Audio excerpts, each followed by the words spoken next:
Hi guys, I'm Nicola McKenzie from DM Mortgages, and today we're going to be tackling a crucial aspect of the home buying process, and that's making sure that you understand some of the jargon that you'll see in property listings. So to find out more, stay tuned.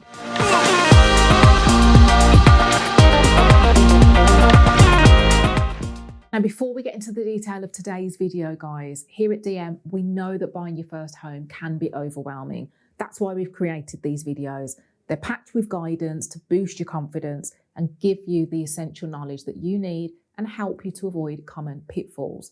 Now, whilst we're here to give you lots of free resources, our value doesn't just end with these videos. We're also a very experienced team of mortgage advisors that are experts at arranging mortgages and personal insurance from a range of lenders and insurers and a choice of thousands of products. So if you find our content valuable, then I encourage you to take the next step. Head over to our website, which is dm.mortgage, and there you can book a video appointment with a member of our team.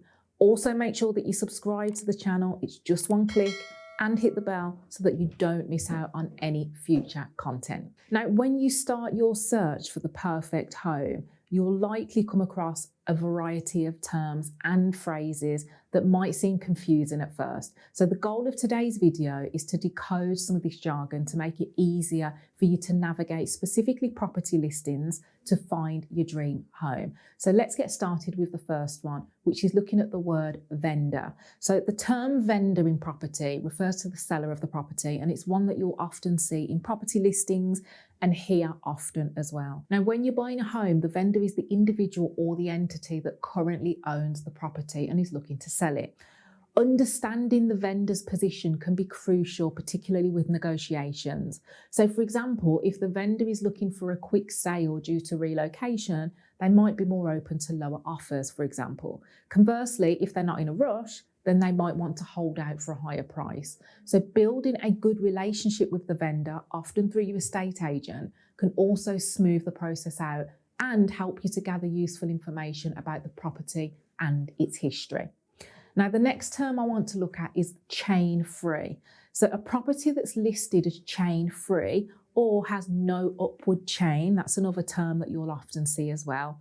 That means that the seller of the property or the vendor does not need to purchase a new home simultaneously. So what's the benefit of this? Well, it's a benefit because you as a buyer, it can simplify and speed up the buying process. There are fewer transactions involved where something's chain free. So ultimately that reduces the risk of delays or the risk of the sale falling through. So for first time buyers that are eager to move into your new home, looking for chain free properties or looking for no upward chain in a property listing can be a wise move. Next, let's look at guide price. So the guide price in a property listing gives you an indication of the seller's minimum acceptable price or the price that the property is likely to sell for at an auction if you're looking at auction properties. However, it's also an invitation for potential buyers to make higher offers. So understanding that the guide price is not set in stone is important. It's just the starting point for negotiations, in other words. As a first-time buyer, this means that there is room to negotiate, but you also need to be prepared for possible competition that might drive the price up as well. Now let's look at offers over. So when a listing states offers over, the seller is explicitly inviting offers above a specified amount. So you might be, not in all cases, but in many cases where you see offers over, you might be wasting your time trying to go in under the asking price. This usually indicates that the seller expects the property to be in high demand as well. So as a buyer, this means that you should consider and have a think about how much above the specified amount you're willing to offer to secure the property, keeping in mind your budget and the property's value. But offers over suggests that that seller wants offers over that. Now, a common question that I get asked is how much over should I bid?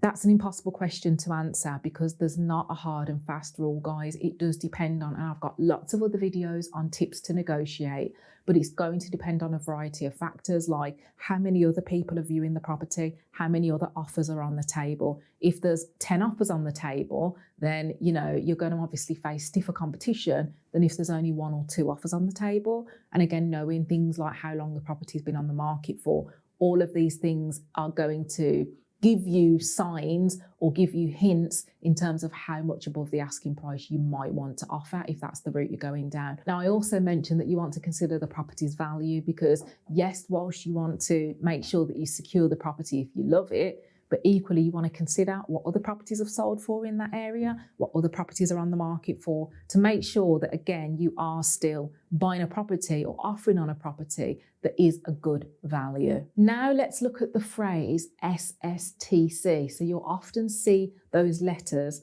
on property listings, and that stands for sold subject to contract. So when a property is marked as SSTC or sold subject to contract, it basically means that an offer has been accepted by the vendor or the seller, but the legal paperwork hasn't yet been completed. So this stage is crucial in the buying process because it indicates that both parties even have agreed on a price, but the sale is not legally binding until contracts are exchanged. And contracts are exchanged as one of the last stages in the process. So during this period, the property is effectively off the market, although it's not uncommon for some vendors to still accept higher offers, and that's what's known as the gazumping.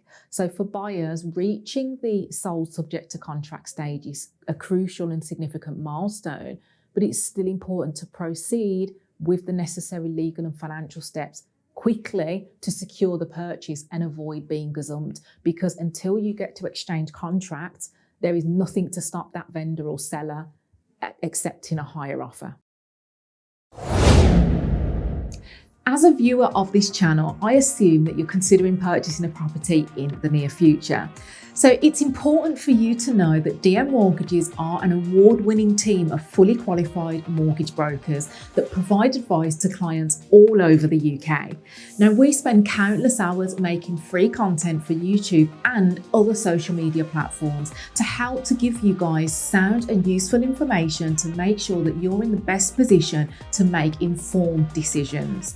To support this channel when the time comes for you to consider your mortgage options, we want you to book a free online mortgage appointment with a member of our fully qualified mortgage advice team. Because without your help and support, keeping this channel going simply isn't possible. Now, we search thousands of mortgage products from high street and specialist lenders to find the right deal for your circumstances. And we also provide a free will writing service to every DM client. So head over to dm.mortgage and book in for a free mortgage appointment when the time comes. And also make sure that you subscribe to this channel if you find the content useful. But for now, let's get back to the video. Now let's look at the term freehold. You'll see this on lots of property listings. And this means that you're looking at a property where you own the building and the land it sits on outright. There's no time limit on your ownership. Now, this is often seen as the most straightforward type of ownership because you're not entangled in paying things like ground rent or dealing with a landlord. So for first-time buyers, owning a freehold property means fewer complications in the long run because you've got full control over your property. But it's also your responsibility to maintain the property and the land it sits on, which is one of the drawbacks of a freehold property. It's worth mentioning most houses, certainly in England and Wales, are generally freehold, but not all of them. And that's why it's important to check the property listing fully so that you know what you're getting into. And if a property isn't freehold, it's often leasehold, which is what brings me to the next term we're going to look at, which is leasehold. So certainly if you're looking at flats or apartments, then you'll often come across the term leasehold. And like I say, it does apply to some houses as well. Houses are in the minority, but you can still get leasehold houses as well. So what is leasehold? Well, it means that you own the property for a set period. So this can range from a few years to centuries. So some leases run from as little as 80 years, even less than that. But you can get leases, certainly if it's a new build property, then often the lease could be 999 years. So essentially you own the property, but not the land that that property is built on. So once the lease expires, whether that's 80 years or 999 years, then the ownership reverts back to the freeholder unless you extend the lease. And you do have to pay to extend the lease, and often it's not cheap. So this type of ownership often involves paying a ground rent and possibly a service charge as well. And it's really important that you find out the length of the lease, because that can affect your ability to get a mortgage, and it can also affect the property's resale value as well. Now that brings me on to share of freehold. So this is a term that, again, you might see in some property listings. Share of freehold is less common than leasehold and freehold, but it is still something that you will see, particularly with flats. So it means that whilst you own your flat on a leasehold basis, you also own a share in the company that owns the freehold of the building. So this arrangement can give you more control basically over the management of the building and potentially lower costs, but it also still comes with the responsibilities. So understanding the specifics of what your share entails is important before you make a decision. And I've also got a specific video that breaks down leasehold and freehold in a bit more detail for you as well. So next, you'll often see EPC in property listings. And EPC stands for Energy Performance Certificate. So an EPC basically rates a property's energy efficiency with grades. So A is the most energy efficient to a G, which is least efficient. And the certificate basically gives you an idea of how much it will cost you to heat and power the home, because obviously an efficient home not only saves you money on your bills, but it's also got a smaller carbon footprint. So when you're browsing property listings, paying attention to the EPC will help you to, gauge your future living costs. And usually new build properties are graded at an EPC of an A or a B, the highest grading. And for older properties, they tend to be less energy efficient. So you'll typically find that they are C and below, unless someone's obviously invested in making the property more energy efficient. Now, if you're buying an investment property, so you're planning on letting the property out, it's also worth you knowing that government regulations and most mortgage lenders require all rental properties to have an EPC rating of E or higher before they will allow you to let it out to tenants, or you need to have a valid exemption registered. So EPC is an important one. If you're investing in a property, it needs to be E and above. If you're residential property, then any EPC rating is fine, but obviously the closer you get to an A, the cheaper your heating is going to be, the cheaper your energy bills are going to be, and the more energy efficient the property is going to be as well. Now let's talk about council tax bands, because you will usually see this referred to in property listings. So it's worth you having an understanding of how the bandings work. So in England, Wales and Scotland, residential properties are assigned a council tax band by what's called the Valuation Office Agency. And this determines the amount of council tax that the occupant needs to pay. Now, the bandings will range from an A to a H, or if you're in Wales, an I. So A is the lowest value band, and H or I, if you're in Wales, is the highest.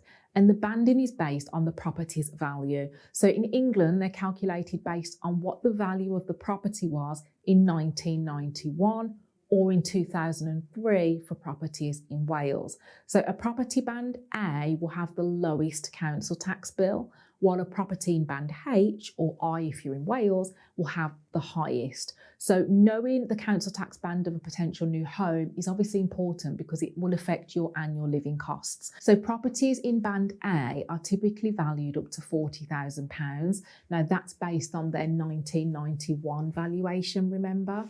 Whereas properties in the highest bands are valued at £320,000 and above. So it is worth you, when you are looking at property listings, checking what band you're in and checking what the cost of that band in that particular local authority is, because that is going to obviously be an ongoing cost that you need to build in and you need to consider. So navigating property listings, it can feel like you're learning a new language, but if you understand the terms, then that can empower you to make informed decisions. And at DM Mortgages, we're here to guide you through every step of your home buying journey to make sure that you find the perfect home for your needs. Remember, knowledge is power, especially when it comes to making one of the biggest purchases of your life.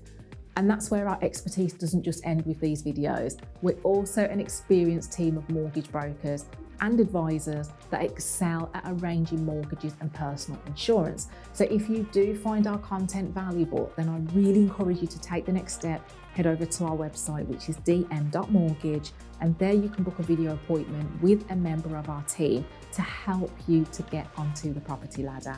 Thanks for watching, subscribe to the channel and hit the notification bell, and I'll look forward to seeing you in the next video.